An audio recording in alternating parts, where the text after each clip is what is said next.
Apparently, it's not enough for a game to have fun multiplayer modes, pass go, and collect my $60 anymore. Like, am I going f***ing crazy, or does it feel like every single game nowadays wants you to sign up for a $10 battle pass and complete weekly challenges, all just to unlock a tier 100 crossover corn emote? Or instead, they're asking me to put the limited time Resurrection of Dark Ronald PvP, PvE, PvC pipe event in my calendar so I can remember to log in for those 4 hours, collect the 8 Dragon Balls and the Rainbow V-Bucks, and unlock a special cutscene where Tim Sweeney, founder and CEO of Epic Games, f***s my wallet raw. And it kinda just, I don't know, makes me not want to play video games anymore. And listen, don't get me wrong here, I love slamming Four Locos and catching Vic Roys with the boys as much as the next guy, but Fortnite's popularization of the Battle Pass and limited time event business model has had some serious negative impacts on the industry as a whole. Most modern multiplayer games nowadays have some combination of battle pass progression, time-specific unlocks, or limited time modes for you to play through in a timed season. And oftentimes, they'll ask you to shell out even more cheddar so you don't miss out on something you really, really want. These games are relying on their players' fear of missing out, otherwise known as FOMO, otherwise known as a whole lot of anxiety hiding out in a trench coat trying to trick you into giving Tim Sweeney, CEO and founder of Epic Games, even more of your money so that you don't miss out on your one and only opportunity to hit the gritty as Spider-Man in Fortnite. At first, only a couple games were using this business model, but when other companies saw that Fortnite was printing buku bucks over at Epic Games, they decided that they wanted in on the action as well, and things got overwhelming very quickly. To put into perspective just how overwhelming everything has gotten, here is a calendar of the month of December 2022. With the help of this comically large Crayola marker, I'll now be illustrating for you all of the limited time events that took place in the month of December.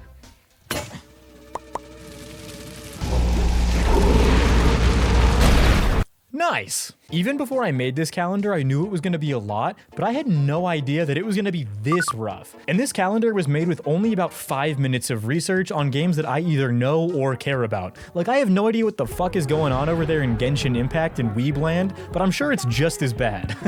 If you play even a small handful of multiplayer games, unlocking everything that was released for them in the month of December would take an absolutely insane amount of grinding. And to make matters worse, December is one of the busiest months of the year. College finals week is this week, so that's totally out of the question. On Christmas Eve and Christmas Day, I'll be too busy drinking eggnog with my family to be chug-jugging with the fellas. You've also got 8 nights of Hanukkah to account for, Kwanzaa on the 26th, New Year's Eve on the 31st, and a whole lot of travel and busyness surrounding all of these events. Quick shout out to Pokemon Go, by the way, expecting me to leave my family on Christmas Eve and walk out into the biggest ice storm that Pennsylvania has ever seen in its history just to catch Hisuian Avalugg. Who the fuck at Niantic thought that this was a good idea? Give him the guillotine, because if you think that I'm doing anything other than making gingerbread houses and drunkenly arguing with my relatives about affordable healthcare on Christmas fucking Eve, you've lost your damn mind. I mean, at least give me a cool Pokemon if I go out and do this instead of this massive useless lump of ice. And listen, man, I'm trying really hard not to be an angry old man Dompe shaking my fist at the sky because I hate change. But I remember a time when in video games, limited time things were really special and cool. There was just something really magical about racing off the school bus in 2008 and logging into RuneScape to play in the Christmas event for all of my 45 minutes of allowed computer time before my dad needed to send emails because there was a housing crash or something. Back then, you could just log in and enjoy the festivities in your favorite game because at the end of the day, Shanty Claus and the Goblinch would come back next year if you missed anything from them, and you could pick up right where you left off. And on top of it, the whole event wasn't restricted to a couple-hour window. You could log in at any point in time during the month of December or early January and get those Christmas rewards. And who knows, maybe on complete accident you'd get to become a millionaire 14 years later. But that's beside the point. Today, just about every single multiplayer game on the market is dropping a battle pass, limited time events, and time seasons, making starting a new multiplayer game feel like a massive commitment. Especially with games like Fortnite starting to make battle pass challenges timed to complete, making it much harder for players to catch up later in the season. If you want the full experience, you don't get to just hop on Fortnite whenever it sounds like fun to you. Your ass is going down the aisle and making a lifelong commitment to grind battle pass challenges in sickness and in health, and you're paying for the privilege to do so. And even if a game is giving out its battle pass or whatever they're calling it for free, the FOMO still really sucks for the player. Because just what's the reason for it? Does the Splatoon 3 catalog content really need to disappear forever after the season ends? What is Nintendo gaining for restricting access to it? It's free! Just let my inkling dab. FOMO tactics in games have gotten so out of hand now that in-game shops are intentionally inconsistent for the purpose of making you feel bad. Oh, what's that you said? Did I just hear that you want to hit the rollie as Master Chief in Fortnite? Well, clock's ticking, dipshit. Better make up your mind and purchase those V-Bucks before John117 disappears for the next calendar year. Like, we're not even talking about missing out on having fun anymore. We're talking about missing out on the opportunity to spend money, and how this blood-sucking gargoyle, Tim Sweeney, has convinced you to feel bad about that. But now that I've gotten all that frustration out of my system, I'd like to discuss... Don't even think about apologizing. Get the fuck out of here. I don't ever want to see you ever again. The fact that you exist makes my blood boil. Yeah, get out. Run along. Shoo.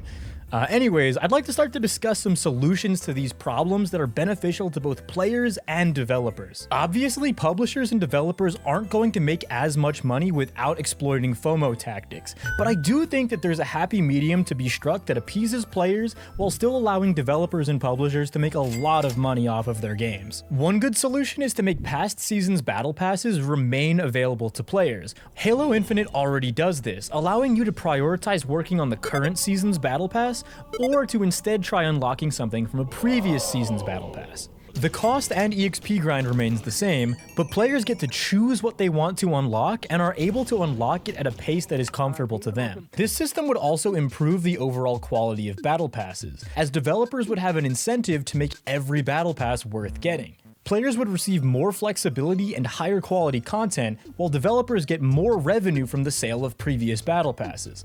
Everybody wins. I know that this is a controversial idea because some players like the exclusivity of having old battle pass skins, but I do think that this would make more people happier overall. But what do you think? Let me know in the comments down below, and don't forget to hit the like and subscribe button while you're down there. I also think that limited time, 1 or 2 day only events that only happen once do have a place here and there, but that overall players should probably have a little bit more time and flexibility to complete them. I really think that more players getting to experience major in-game content is a good thing overall. Just spread those puppies out a little bit. I mean, look, I know you guys like to pretend that the others don't exist, but let's be real for a second. Like, I know Fortnite doesn't want me to play Apex, and Apex doesn't want me to play Splatoon, and my therapist doesn't want me to play League, and my whole family doesn't want me to leave them for Hisui and Avalug Raid Day, and it's all on purpose. But at the end of the day, all these shenanigans only really hurt the players. And in the words of famous American Revolutionary War hero George Washington, power to the players.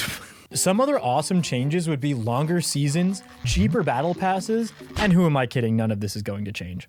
I mean, companies are making an insane amount of money using FOMO tactics and these annoying business models. I mean, there's a reason they do it. All that you or I can really do about it is stop caring about it all and focus on having fun. Because if you think about it for even a second, you realize pretty damn quickly that you don't need that new skin if you're already having fun playing with your friends. Just hop off the dopamine treadmill for a second, crack open a couple Coors Banquets, and get some squad wins with the crew like God intended. Enjoy the events that you can make it to, and focus on the things that really matter, the things that make you happy. Are you happy? Are these purchases truly making you happy, or are they just an expensive band-aid on the real problems in your life? Who really cares if you miss out on wait, they put Deku in Fortnite?